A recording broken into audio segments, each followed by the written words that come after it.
Hello guys! Welcome back to our YouTube channel! For today's video guys is tuturuan ko kayo kung paano mag-install ng ating OBS Studio guys.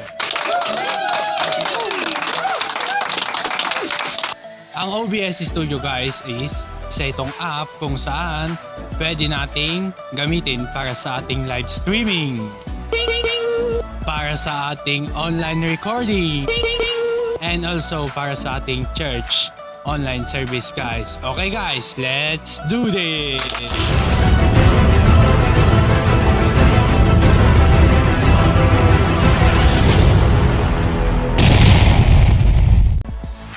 Una guys, punta tayo ngayon dito sa Google.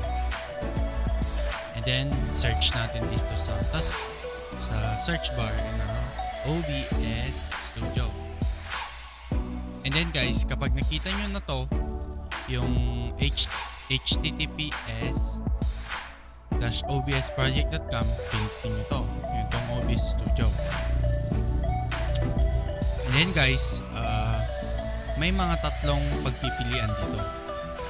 Isa na dito ang Windows, Mac, and Linux. Bago kayo mag-download ng OBS Studio, alamin nyo muna kung anong operating system ang gamit ng inyong laptop or desktop. Sa case ko guys is itong Windows. So yun yung ita-download ko. Pindutin mo lang yung Windows and then magdedirect na siya na magda-download. Itong nakalagay, thank you for downloading OBS Studio. Ito na guys, nagda-download na siya at babalikan ko kayo pagkatapos ko tong ma-download guys. Ayan guys, na-download na natin ang ating OBS Studio. Ayan guys, pupunta natin is itong show in folder para pumunta tayo sa designated folder. Ayan guys, and then pindutin natin itong OBS Studio. Tsaka yes guys, next, and then install. Katapos natin i-install guys, kaya natin i-open kung pwede na ating OBS Studio. Guys,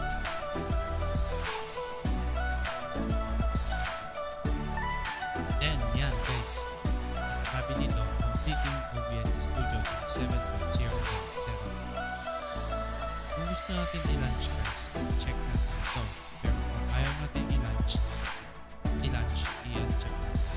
Pero case natin ito